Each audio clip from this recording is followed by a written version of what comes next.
Hello दोस्तों, नमस्कार। Stock market share YouTube channel में आपका स्वागत है। अभी हम बात करने वाले हैं ललॉयड इंजीनियरिंग वर्क्स लिमिटेड कंपनी की, क्योंकि इसके संदर्भ में जो 19 तारीख को मीटिंग होनी थी और उसमें ये फैसला आना था कि ये जो कंपनी है Q2 का रिजल्ट जारी करते हुए दिखाई देगी, तो वो फिलहाल जारी करते हुए देखने को मिली है और वो जो मीटिंग होनी थी वो होता हुआ दिखाई दिया है। तो उसके बारे में जो भी न्यूज़ निकल के सामने आए हैं उसे हम पूरा डिटेल से देखेंगे और साथ ही साथ इस कंपनी के द्वारा जो Q2 का रिजल्ट अपना पेश किया गया है उसे भी हम पूरा डिटेल से पढ़ने की कोशिश करेंगे और जानने की कोशिश करेंगे कि ये जो कंपनी है वो पॉजिटिव रिजल्ट निकाल के देते हुए नजर आई है या निगेटिव। और ये जो पॉजिटिव या निगेटिव रिजल्ट निकल के सामने आया है, जब सोमवार को मार्केट खुलेगा तो मार्केट इसे कैसे लेगा, इसे पर भी हम इस वीडियो में चर्चा करते हुए दिखाई देंगे। और साथ ही साथ इसके अलावा भी अगर कोई न्यूज निकल के सामने आए होंगे तो उसे भी हम देखने की कोशिश करेंगे। और एक चीज और आपको बता दूं, ये जो कंपनी ने 19 तारीख को अपनी जो मीटिंग करी है उसमें इन्वेस्टर जो प्रेजेंटेशन है वो भी जारी करते हुए दिखाई दी है। तो इसके संदर्भ में अगर आपको वीडियो चाहिए तो आप इसके कमेंट बॉक्स में जाइए और एस लिख के जरूर कमेंट करिएगा। और जैसे ही आप यस लिख के कमेंट करेंगे, आने वाले समय में आपके जो इन्वेस्टर प्रेजेंटेशन इन्होंने जारी किया है उससे संबंधित वीडियो भी आपको मिलता हुआ नजर आएगा। क्योंकि अगर हम इस Q2 रिजल्ट के साथ इस वीडियो को इन्वेस्टर प्रेजेंटेशन को कवर करने लगे तो ये वीडियो बहुत ही लंबा हो सकता है। तो दोस्तों चलिए बिना किसी देरी के वीडियो शुरू करते हैं और जो इसका Q2 का रिजल्ट निकल के सामने आया है उसे पूरा डिटेल से पढ़ने की कोशिश करते हैं। दोस्तों आप यहाँ पर देख रहे हैं कि 19 अक्टूबर 2024 को ये मीटिंग होते हुए दिखाई दी है और 2:30 बजे से लेकर 4 बजे के बीच में ये मीटिंग हुई है। और इसमें 1 अक्टूबर तक इस कंपनी का ये बताया गया है कि इसके पास 1365 करोड़ का टोटल ऑर्डर बुक पोजीशन होता हुआ दिखाई दिया है। अर्थात इस ये छोटी सी कंपनी के पास ये ऑर्डर बुक होता हुआ दिखाई दिया है 1 अक्टूबर तक। और अगर हम बात करें कि इसमें जो कंपनी है अपना और क्या निर्णय लेते हुए दिखाई दी है, तो यहाँ पे आप देख सकते हैं कि अन जो ऑडिटेड फाइनेंशियल रिजल्ट है वो भी जारी करते हुए दिखाई दी है। तो चलिए हम इसे पूरा डिटेल से देख लेते हैं। तो दोस्तों आप यहाँ पे देख रहे हैं कि ये जो कंपनी ने अपना जो रिजल्ट जारी किया है उसके बारे में पूरा डिटेल जानकारी दिया है। और यहाँ ये बताया जा रहा है कि ये जो सेगमेंट आप देख रहे हैं सितंबर 2024 का क्वार्टर का सेगमेंट है और ये सितंबर 2023 के क्वार्टर का सेगमेंट है और ये जून क्वार्टर का सेगमेंट यहाँ पे दिखाया जा रहा है। और उनसे संबंधित ये डेटा उसी कॉलम में दिए गए हैं और जो भी ये डेटा दिए गए हैं सभी के सभी फिलहाल लाख में दिए गए हैं, जिसे हम लाख में ही पढ़ने की कोशिश करेंगे। सबसे पहले अगर हम बात करें इसके रेवेन्यू फ्रॉम ऑपरेशन की, अर्थात ये जो कंपनी है अपने जो वास्तविक बिजनेस है, जो इसका कोर बिजनेस है, जो रेवेन्यू प्राप्त करती है उसकी, तो यहाँ पे आप देख सकते हैं कि ये जो कंपनी है इस क्वार्टर में 21,214 लाख का टोटल ये रेवेन्यू फ्रॉम ऑपरेशन प्राप्त करते हुए दिखाई दे रही है, जो कि पिछले सेम क्वार्टर में 12,177 लाख का ही रेवेन्यू फ्रॉम ऑपरेशन प्राप्त करी थी। जो कि बात करें क्वार्टर क्वार्टर बेस पे तो 13,542 लाख का ही टोटल रेवेन्यू फ्रॉम ऑपरेशन प्राप्त करते हुए देखने को मिली थी। जबकि बात कर ले यहीं पे हम टोटल इनकम की, तो ये जो कंपनी है इस क्वार्टर जो बीता है सितंबर 2024 का, उसमें तो 21,790 लाख का टोटल रेवेन्यू प्राप्त करते हुए दिखाई दे रही है, जो कि पिछले सेम क्वार्टर में 12,314 लाख का ही मात्र रेवेन्यू प्राप्त करते हुए दिखाई दी थी। जबकि बात करें क्वार्टर क्वार्टर बेस पे तो ये जो कंपनी है 13,726 लाख का ही ये टोटल रेवेन्यू प्राप्त करते हुए देखने को मिली थी। तो इस हिसाब से आप कह सकते हैं कि जो कंपनी है रेवेन्यू फ्रॉम ऑपरेशन और टोटल इनकम में न केवल ईयर ऑन ईयर बेस पे धमाकेदार प्रदर्शन करी है, बल्कि क्वार्टर क्वार्टर बेस पे तो ये जो कंपनी है और अच्छी खासी प्रदर्शन करते हुए देखने को मिल रही है।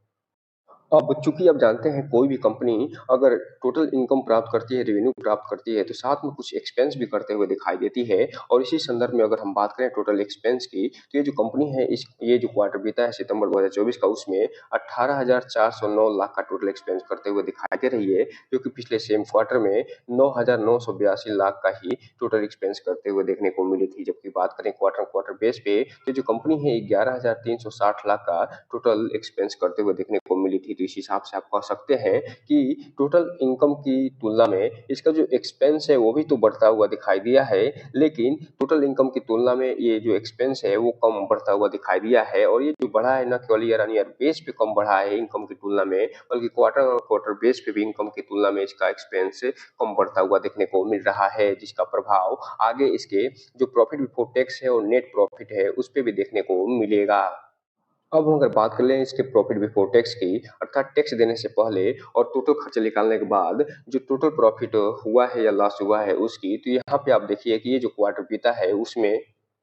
ये जो कंपनी है वो 3,381 लाख का टोटल ये फिलहाल प्रॉफिट बिफोर टैक्स प्राप्त करते हुए दिखाई दे रही है, जो कि पिछले सेम क्वार्टर में 2331 लाख का ही टोटल प्रॉफिट बिफोर टैक्स प्राप्त करते हुए देखने को मिली थी। जबकि बात करें क्वार्टर क्वार्टर बेस पे, तो ये जो कंपनी है 2365 लाख का टोटल प्रॉफिट बिफोर टैक्स प्राप्त करते हुए दिखाई दी थी। तो इस हिसाब से आप कह सकते हैं कि जो कंपनी है प्रॉफिट बिफोर टैक्स में ईयर ऑन ईयर बेस पे भी अच्छी खासी वृद्धि दिखा रही है और क्वार्टर ऑन क्वार्टर बेस पे भी जबरदस्त तरीके से वृद्धि देखने को मिल रहा है। अब यहीं पे अगर हम बात कर लें इसके प्रॉफिट फॉर द पीरियड की, अर्थात जो इसका वास्तविक प्रॉफिट होता है, जो इसे नेट प्रॉफिट के नाम से भी जाना जाता है, और यही ये जो कंपनियां हैं नॉर्मली दिखाती हैं। तो यहाँ पे आप देख सकते हैं कि जो इसका प्रॉफिट फॉर द पीरियड या लॉस फॉर द पीरियड दिखाई दे रहा है, वो इस सितंबर माह के क्वार्टर में 2794 लाख का होता हुआ दिखाई दे रहा है, जो कि पिछले सेम क्वार्टर में 1878 लाख का ही होता हुआ देखने को मिला था। जबकि बात करेंगे क्वार्टर क्वार्टर बेस पे, तो इसका जो प्रॉफिट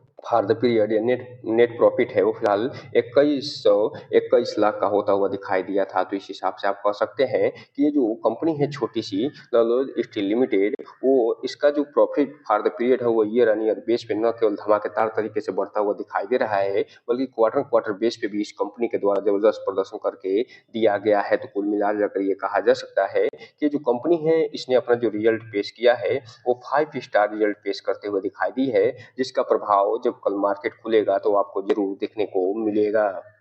अब यहीं पे अगर हम बात कर लें इसके अर्निंग पर शेयर की, तो चूंकि ये जो कंपनी है वो नेट प्रॉफिट में जबरदस्त तरीके से बढ़ोतरी करते हुए दिखाई दे रही है, अपने टोटल इनकम में जबरदस्त तरीके से बढ़ोतरी करते हुए दिखाई दे रही है, और इसका प्रभाव इसके अर्निंग पर शेयर पे भी देखने को मिला है। और ईयर ऑन ईयर बेस पे 0.17 से बढ़ के 0.24 होते हुए दिखाई दे रही है। वहीं क्वार्टर क्वार्टर बेस पे 0.19 से बढ़ के 0.24 पे पहुंचते हुए दिखाई दे रही है। तो इस हिसाब से कहा जा सकता है कि ये जो कंपनी है अपने अर्निंग पर शेयर में भी जबरदस्त तरीके से प्रदर्शन कर रही है। और कुल मिलाकर अगर हमें इसे स्टार के रूप में देना हो इस रिजल्ट को, तो हम इसे 5 स्टार देते हुए नजर आएंगे, क्योंकि ये जो कंपनी है प्रत्येक मानक पे अपना खरा उतरते हुए दिखाई दे रही है, और जो एस्टिमेट लगा के बैठा था मार्केट उसके ऊपर भी खरा उतरते हुए दिखाई दे रही है।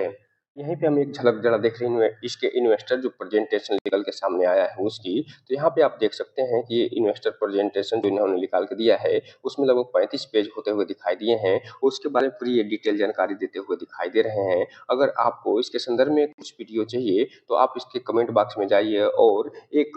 जो है एस कमेंट करके जरूर लिख दीजिए, तभी हम इसके बारे में पूरा डिटेल जानकारी दे सकेंगे कि ये कंपनी है कौन कौन से फिलहाल क्षेत्र में काम करते हुए दिखाई देती है, कौन कौन से प्रोजेक्ट पे ये फिलहाल काम करते हुए दिखाई देती है, और इसके क्लाइंट बेस की अगर हम बात करें तो इसमें कौन कौन से क्लाइंट होते हुए दिखाई देंगे। इन सब चीजों पे हम चर्चा करते हुए दिखाई देंगे। बस आपको जाना है इसके कमेंट बॉक्स में और एस लिख के कमेंट करना है। अब यहीं पे अगर हम बात कर लें इसके चार्ट पैटर्न की, तो यहाँ पे आप देख रहे हैं कि जब 18 तारीख को मार्केट बंद हुआ है तो ये जो है लगभग 79 रुपये के आसपास बंद होता हुआ दिखाई दिया है। हालांकि इसमें 0.57% के आसपास वृद्धि देखी जा रही है, लेकिन ये जो आप वृद्धि देख रहे हैं मामूली सी, वो हो सकता है सोमवार को अच्छी खासी वृद्धि में बदलते हुए दिखाई दे जाए, तेजी में बदलते हुए दिखाई दे जाए, और ये जो कंपनी फिलहाल 78 रुपये 79 पैसे मिल रही है वो 80 रुपये के आसपास क्रॉस करते हुए दिखाई दे जाए, क्योंकि ये जो कंपनी ने अपना Q2 का रिजल्ट निकाल के दिया है वो सुपर डुपर रिजल्ट निकाल के दिया है। अब ये देखना दिलचस्प रहेगा कि जब मार्केट कल खुलेगा तो इसे कैसे लेता हुआ दिखाई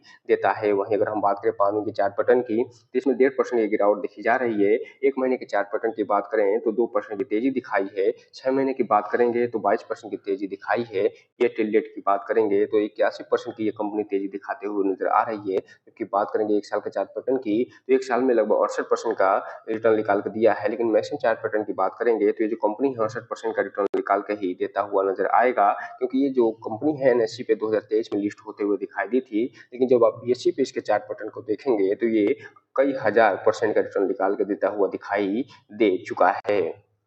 बात करें इसके जो डिलीवरी पोजीशन उठाई गई है 18 तारीख को उसकी, तो यहाँ पे आप देख रहे हैं कि जो टोटल क्वांटिटी ट्रेड होते हुए देखने को मिल रही है वो 4 लाख शेयरों की ट्रेडिंग हुई है। इसमें से मात्र 1 लाख शेयर ही डिलीवरी रूप में उठते हुए दिखाई दे रहे हैं, जो कि लगभग 25 से 26% के आसपास होते हैं। जो ये बता रहे हैं कि भले ही इस कंपनी के द्वारा ये कयास लगाए गए हों, मार्केट के द्वारा ये कयास लगाए गए हों कि ये जो कंपनी है वो अपना Q2 का रिजल्ट जबरदस्त तरीके से निकाल कर देते हुए नजर आ सकती है, लेकिन ये जो कंपनी है इन्वेस्टरों का भरोसा बनाते हुए 18 तारीख जानकारी को नहीं दिखाई दी और जो ट्रेडर हैं वो लगभग 75% के आसपास डिलीवरी वो प्रॉफिट बुक करके निकलते हुए दिखाई दिए। लेकिन जहां तक मेरा मानना है कि सोमवार को हो सकता है कि इसमें अच्छी खासी तेजी आ जाए, लेकिन इसका मतलब ये नहीं कि जो रिटेल इन्वेस्टर है इसमें आंख मूंद करके इन्वेस्टमेंट कर लीजिएगा। कोई भी इन्वेस्टमेंट करने से पहले अपने वित्तीय सलाहकार से संपर्क जरूर करिएगा और जब भी इसमें इन्वेस्टमेंट करना हो इस कंपनी के बारे में फुल एनालिसिस करने के बाद ही कोई भी इन्वेस्टमेंट करने का प्रयास करिएगा, ताकि आपका पैसा और निवेश दोनों सुरक्षित रहे और साथ में आपका भविष्य भी। क्योंकि ये जो वीडियो है सिर्फ और सिर्फ एजुकेशनल पर्पस के लिए